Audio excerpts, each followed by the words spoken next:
The creaking of the old wooden floorboards beneath my feet echoed through the musty air as I made my way up the stairs to my bedroom on the first floor of my grandparents' farm ranch.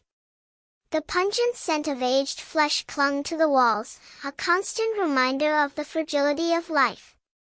My grandparents, who had taken me in after my parents' bitter departure, had graciously allowed me to stay with them, but at a fraction of the cost of renting an apartment. I had grown accustomed to the quiet rhythms of rural life, but the smell of decay lingered in every corner of this old house. As I drifted off to sleep, the giant painting of Jesus looming over my bed seemed to watch me with an unblinking gaze. I had grown used to the eerie feeling, but on this particular night, something felt off.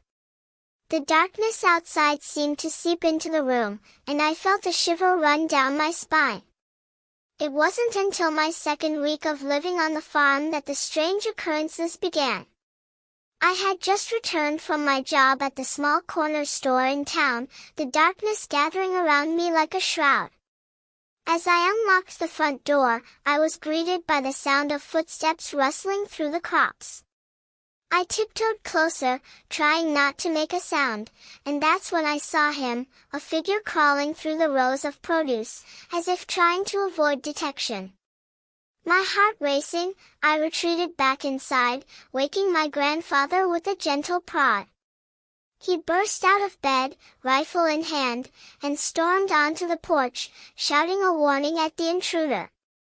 I followed close behind, my eyes scanning the darkness for any sign of movement.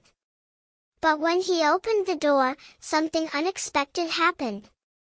A figure, shrouded in shadows, darted forward, and my grandfather's leg was grabbed, sending him tumbling to the ground. I leapt into action, pinning the assailant to the ground, and my grandfather quickly regained his footing, grabbing his rifle and pointing it at the intruder. But just as we thought we had the situation under control, a second figure appeared, punching my grandfather in the nose and sending him crashing to the ground. As the two of us watched in horror, the intruders vanished into the night, leaving us shaken and confused. The sheriff arrived soon after, but by then, the culprits had long since fled the scene.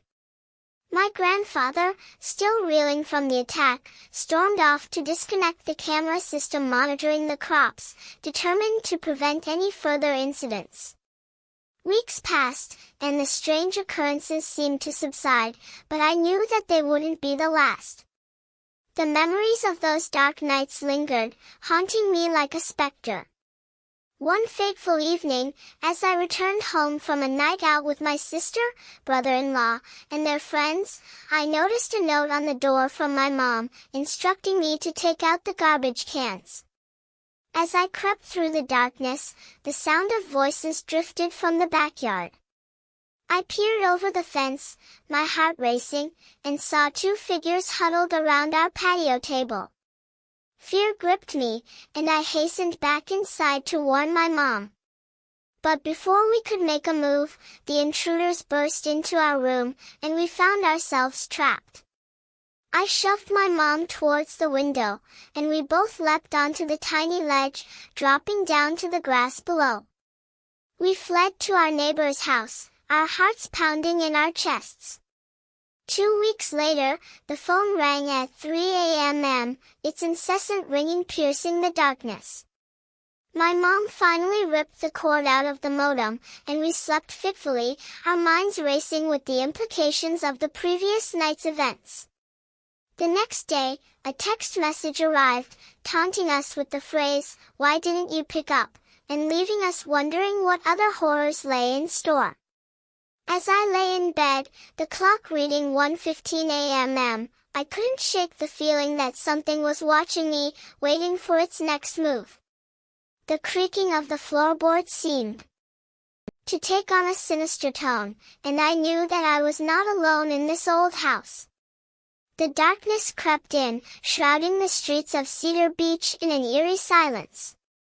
My wife and I had spent the evening strolling along the wet sand, the only sound being the gentle lapping of the waves against the shore. But it was the silence that was unsettling, the feeling that we were being watched by unseen eyes.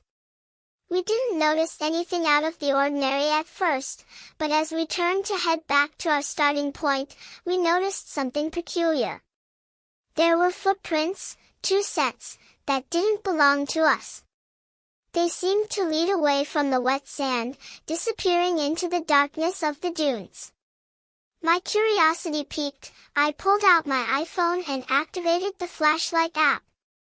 I scanned the area, my heart racing with anticipation. And then, I saw it, a tunnel, barely visible, disappearing into the darkness. I called out, asking if anyone was there, but there was no response. I told my wife to wait, and I made my way towards the tunnel, my footsteps echoing off the dunes. As I approached the entrance, I could see 2 hunched figures, their skin a medium dark complexion, flaky and wrinkled. They seemed to be watching me. I didn't know what to do, my heart racing with fear. I turned and ran back to my wife, my feet pounding the sand. We didn't stop until we reached the safety of our car. The next morning, I reported my sighting to the authorities, but they were skeptical. I was left feeling uneasy, wondering if I had really seen what I thought I had. But the memory of those creatures lingered, haunting me.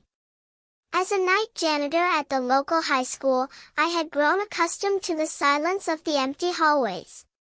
But one night, while mopping the floor, I noticed something strange. The lights in one of the classrooms flickered on, and I could see someone walking towards the window.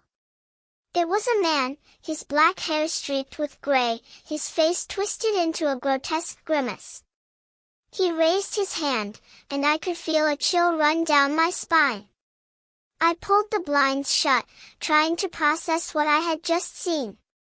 I fled the school, my heart racing with fear. The authorities were called, and I was told that the man had been seen wandering around the school, but never found. I was left with more questions than answers. As a house cleaner, I had once worked for a man named Jeffrey. He was a recluse, and his house was filled with strange and ominous objects. But it was the basement that held the greatest mystery. A sign on the door read, "Do not enter," but I couldn't resist the temptation. I found a small wooden box, locked with a key that I had found on Jeffrey's key ring. Inside, I discovered disturbing photographs, taken from every room in the house, including the bathroom. The final photo stood out, a colored image taken from outside a window, aimed directly at me. I left the house, never to return. But the memory of those photographs lingered, haunting me. As a young couple, my girlfriend and I had moved into a new house, one that seemed perfect on the surface. But it was the noises that came at night, strange creaks and groans, that made us feel uneasy. We tried to ignore them, but they only grew louder. One night, I decided to investigate, putting my ear against the wall to listen for the source of the sound. It was coming from inside the wall, a strange, muffled moaning. I went back to my wife, and we stayed up, waiting to see what would happen. The noises grew louder, and we could hear things being pushed around. And then, we heard a scream. It was my wife, pointing to her closet, which had been opened. A hidden door led down into the floor, and I could see a ladder leading down into the darkness. I took my machete and descended into the secret room, finding a table, chair, and small cot. And then, I saw him, a dirty-looking man, with crazed red eyes. He ran out of the room, and I chased after him, but he was gone. As I reflected on these events, I realized that there was something sinister lurking in the shadows, waiting to pounce. It was as if the world was full of hidden terrors, waiting to be uncovered. And I was left wondering, what other secrets lay hidden, waiting to be discovered.